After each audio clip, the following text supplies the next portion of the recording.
Hello, and welcome to Michigan and Other Mayhem, the show about Michigan, murder, mysteries, histories, and other mayhem from around the world. Your hosts are Allie and Jen.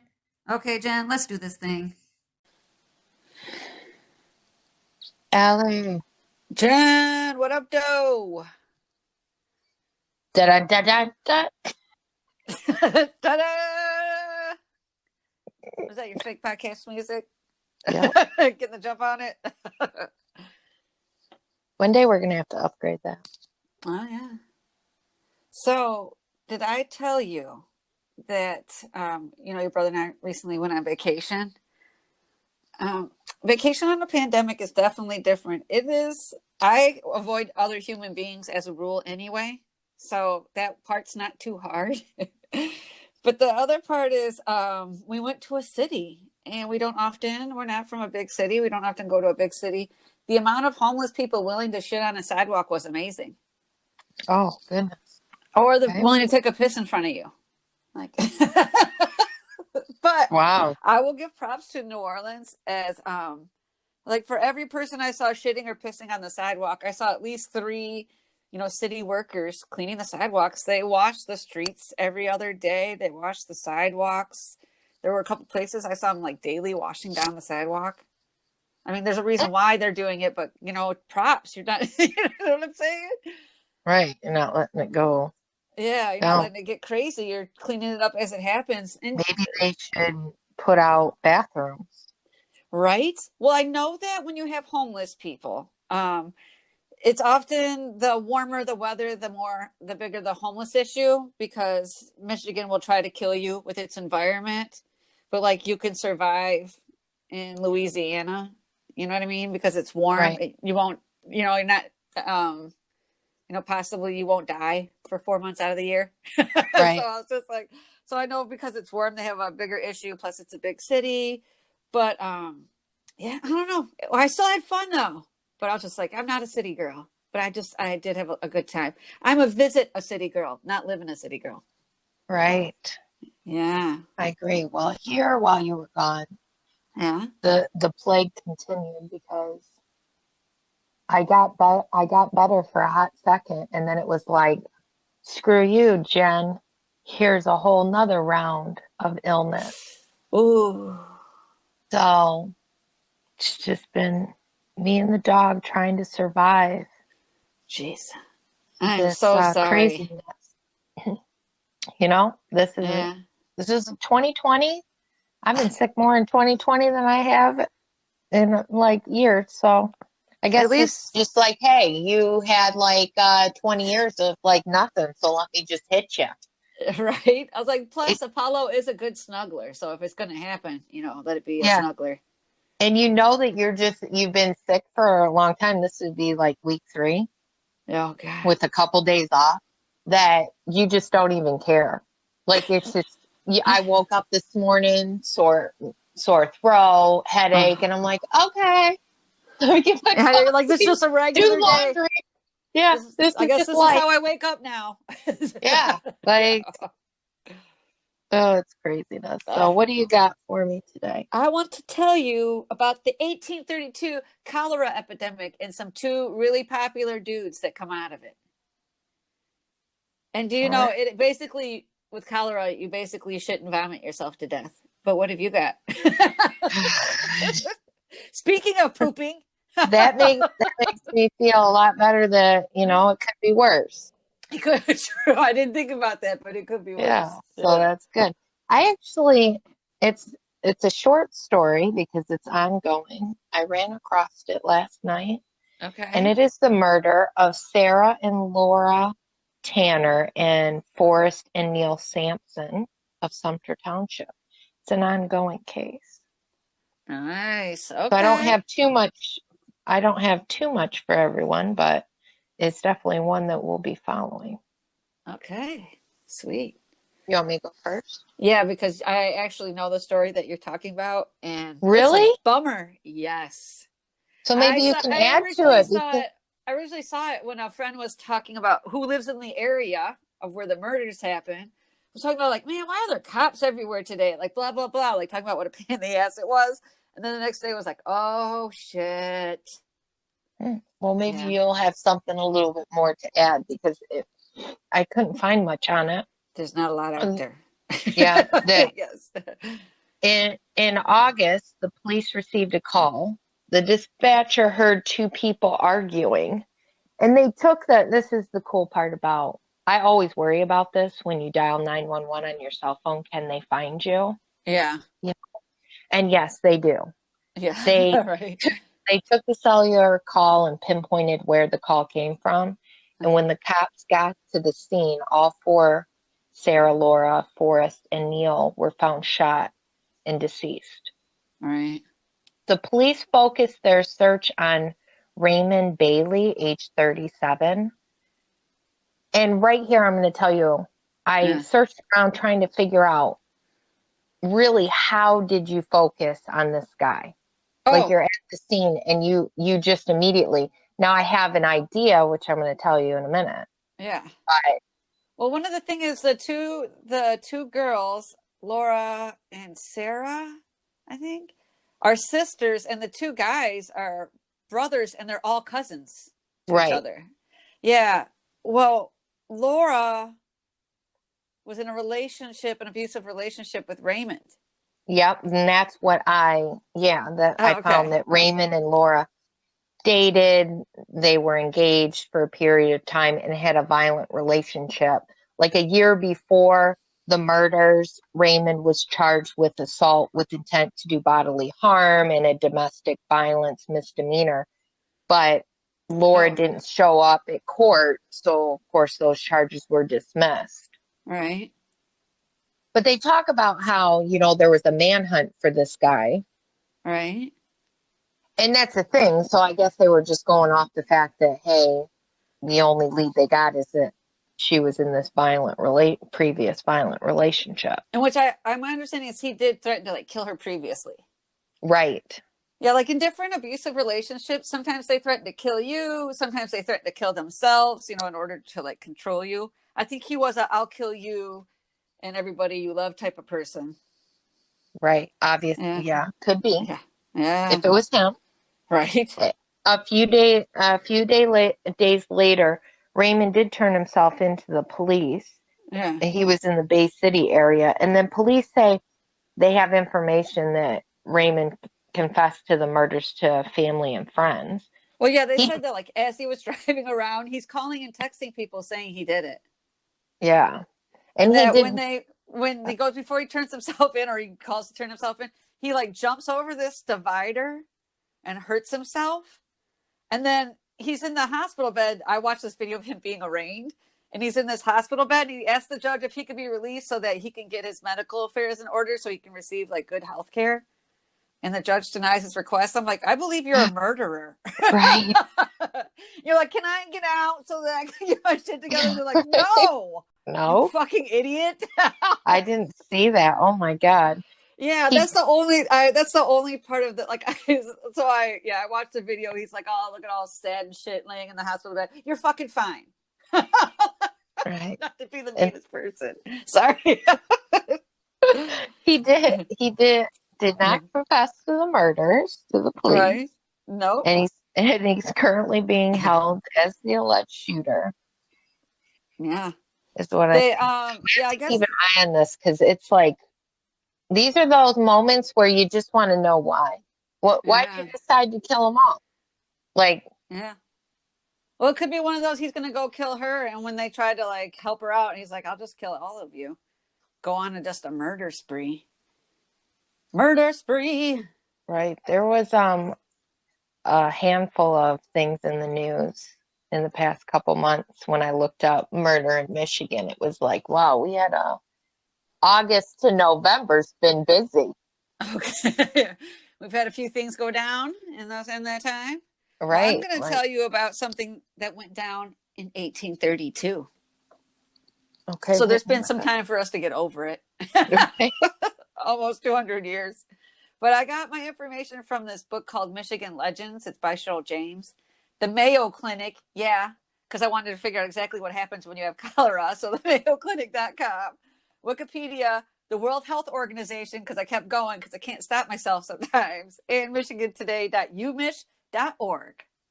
Are you ready to learn some shit? I am. Go for it. So, in 1832, so it's happened more than once. We've had cholera go around literally the entire planet and kill people. Okay, hold on. Yeah. And what is that?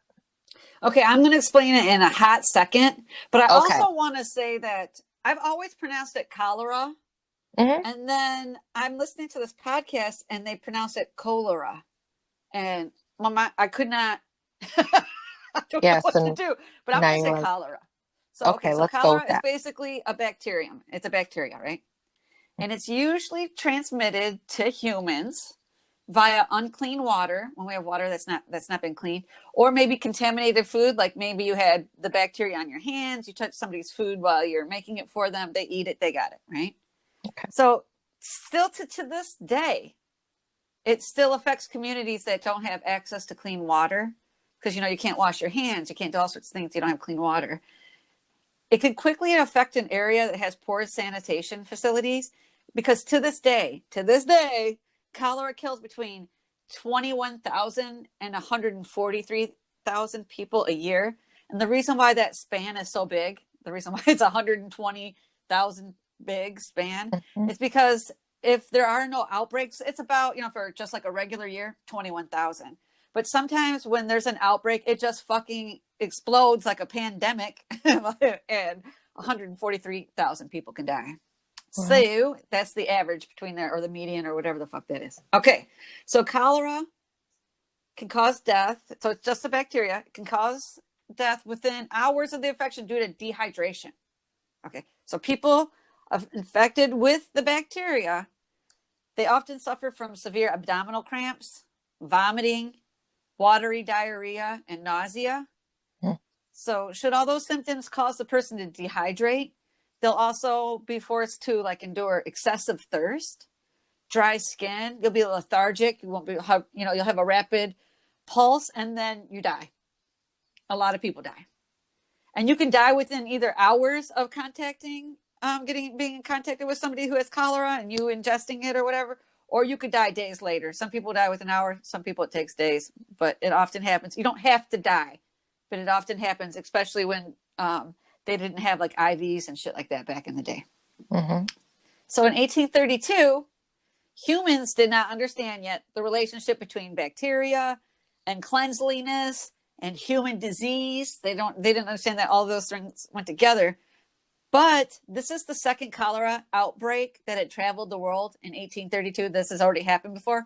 And they knew that disease can spread from person to person. They're not sure how.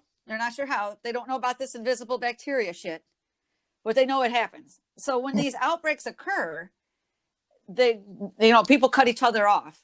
So people in Detroit, the city of the Straits, had heard about the cholera outbreak on the east side of the country, and they know it's going to pass from person to person. So they try to cut the city off.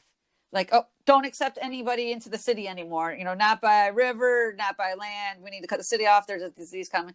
And here's an example of some of the ways that they were we got to keep people from coming in. So there's a mail truck driver that didn't disembark from his ride so that his health could be checked by a professional. So his horse was shot to keep him from entering town. When he wouldn't slow down to let a doctor check him, they shot his horse. And then the driver fled when the town's residents start to go after him also. Because they're like, no, you either get checked by a doctor or we kill you, basically, at this point. And other people in other towns would build fences across roads that would lead to their town or lead to their house. You don't go down this road. My house is down here. You can't cross this road. And sometimes they would tear down bridges to isolate cities. There was this hotel in Rochester in 1832 that threw out patrons after learning they were from Detroit. They're like, no, we heard Detroit has cholera. Get the fuck out of our hotel. Because, they don't know. They're just get the fuck away. We don't know how it happens. We just know it does. Right. So, So the reason why everybody's on high alert is because back in that time, a disease, a communicable disease like that could literally wipe out an entire town, take it off the map. It had happened before. Yeah. Cholera had done it before. So what happens is basically too many citizens in the town die, and there's not enough to keep the village or township going, and the economy dies, and you just have to move. So it literally took cities and towns off the map, and they're like, no. but on July 4th, 1832, there was a steamer called the Henry Clay, and it lands in Detroit, and it has hundreds of passengers on it, including soldiers. And they know at least one of these soldiers has cholera. They don't know how many of the soldiers had cholera. They just know somebody did. And these soldiers were going to be used in a war against the natives of Chicago, the Black Hawk tribe. So they're trying to drop them off here in Detroit and then have them go to Illinois, the Illinois area. So they find out there's sick people on board, and they're like, fuck no, you can't get off here. We're going to send you to, they called it, at the time it was called Hog Island, but now it's called Belle Isle. So the steamer was like, no, fuck Belle Isle, fuck Hog Island. We're going to go up the St. Clair River. And then they stopped at Fort Gratiot. And there they told the soldiers to get off the fucking boat. At this point, several of them are clearly ill. And here's a couple of things that they said happened. Some of it's speculation. We don't know. It's been almost 200 years. Mm-hmm. So the soldiers were told to walk back to Fort Detroit from Fort Gratiot. Now, they think some of the soldiers didn't walk to Detroit. They just deserted. They're like, fuck this. Fuck the army. Fuck everything. We're not going. Goodbye. Some of them, they think, died of illness during the walk back to Detroit, and that their corpses were eaten by wild animals. Or some of them just rotted in the forest, never to be found. Mm-hmm. Either way, about 150 soldiers make it back to Fort Detroit when 370 had gotten off the boat at Fort Gratiot. Oh, wow. Yeah, so we lost about 200 dudes right there. Now, those soldiers tried to board another steamer, but they get kicked off again. And they're told to stay away from the rest of the fucking population until the disease runs its course. And those soldiers camped in the woods, and more die of cholera at this point. Because, they're sick and there's no medication. They're just out camping in the woods. And at this point, though, cholera is also taking its toll on the citizens of Detroit. It's already in. It's killing them, some people within hours, some people within days. There are two men who are associated by name with the cholera outbreak in Detroit in 1832. One is Nathaniel Hickok, and the other is Father Gabriel Richard. That name is familiar too, isn't it? Mm-hmm. So the outbreak and the deaths in the area, so they blame cholera in Detroit on Nathaniel, who is the same bloodline as Wild Bill Hickok from back in the Wild West days. Pew pew. Mm-hmm. Okay. And the passing of the disease from Detroit, they say that, cholera left Detroit because Father Gabriel Richard, gave his life. And I don't mean to shit on your dreams, but that's not what happened. But Nathaniel, he dies of cholera in Detroit. There's no written record as to why they suspect him of being the point of transmission. Rumors say that he was one of the soldiers, and that anybody that came in contact with him became ill and died, like he's the starting point. Or something that maybe he was more of a public person. And so because he was always, around other people, he had a severe illness, and they're able to say, oh yeah, I remember that one guy was really sick. And it can't actually be proved that he was the carrier, but it is his name alone, no other name, that is documented as being the person who brought cholera to Detroit back in 1832. They're like, yeah, it was Nathaniel Hickok. Wow. He did it. Yeah. Yeah.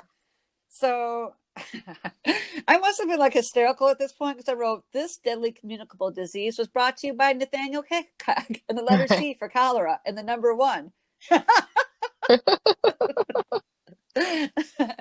So Father Gabriel Richard, he had come to Detroit from France to start life over after the French Revolution. And Richard had first served in Maryland, and then he came to Michigan, and everybody thought really well of him.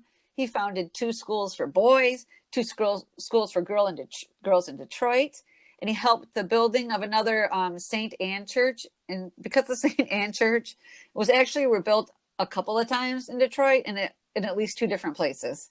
And he has 4 high schools in Michigan that are named after him, Gabriel Richard. One's in Ann Arbor, one's in Detroit, one's at Grosse Pointe Farms, and another's in Riverview. And he was revered. He was a revered man. He was known as Le Bon Père, which is the good father. Father Richard founded and published Michigan's first newspaper. He believed the American government had cheated the native people, and he fought on their behalf. He helped comfort prisoners in 1805 after the fort that became Detroit burnt down. We talked about that when we talked about Nain Rouge, the demon from Detroit. They said because the first governor, Cadillac, didn't show him respect, the city got burnt down. Mhm. Father Richard even coined the motto for the new Detroit that we still use today. And in Latin, it's Spirimus, Meloria, Resurgent, Cinerbis, or whatever. I said that word wrong all the time. Anyway, it translates to, we hope for better things. It shall arise from the ashes. And Father Richard founded the University of Michigania in Detroit in 1817, and it was reconstituted in Ann Arbor in 1837, and they decided to call it the University of Michigan. I didn't know that. That's interesting. Yeah. And I know we used to be called Michigania, and I'm like, I'm down with that. Yeah. Yeah. Father Gabriel Richard was also someone who tried to help the victims of the cholera outbreak in Detroit. 4 days after seeing to the sick, so for 4 days he's tending to sick people, Father Richard also died of cholera. And local lore states that his death closed the door on cholera. His soul, the final sacrifice, and he is the last person to die of disease in the area, which I already shat on your dreams. That's not true. Yeah. Yeah, but it sounds cute. Yeah. And thousands of people came to his funeral, and twice he was buried at St. Anne's Church, and I can explain. Because Okay. at one point, the church was on one site, and he was buried there, and then they moved the church, and then they moved his body again to put it back in the church. Yeah. So Nathaniel Hickok also had an interesting burial, and he was also moved. So when I did the Spooky Spaces in Michigan podcast, I think it was like last November, I mentioned a cursed tombstone in Elmwood Cemetery, and that was Nathaniel's. Yeah, Elmwood Cemetery was not in existence when Nathaniel died. And when it was first created, some people were moved from their original interment places to Elmwood. And Nathaniel's grave was one of the moved graves. However, nobody wanted to move him. And that was because the site was marked with a tombstone that partially quoted Shakespeare by saying, quote, in memory of Nathaniel Hickok, who died of cholera, October 6, 1832. Good friend, for Jesus' sake forbear to dig the dust and tiered here. Blessed be the man who spares these stones, and cursed be he that moves my bones. Oh, so yeah. Nobody wanted to move his fucking bones, right? Hell no. Right? Folklore says they get this dude who can't read, he's illiterate, and he's an alcoholic, and they convince him to move the tombstone. And it became forever known as the cursed tombstone. There's always like different rumors on what happened to the guy that moved it. Yeah. I'm not going to say he was killed or anything, but you know, shit happened. Right. And that is the 1832 cholera epidemic. That's crazy. Yes, I would not want to shit and vomit myself to death. That has got to be awful. No. No, I don't want cholera. I mean, it still kills people today, but usually it's places where they can't get to medical facilities, rural places that don't have access to clean water. Not that it's acceptable. I'm just saying you could probably live in today's modern world.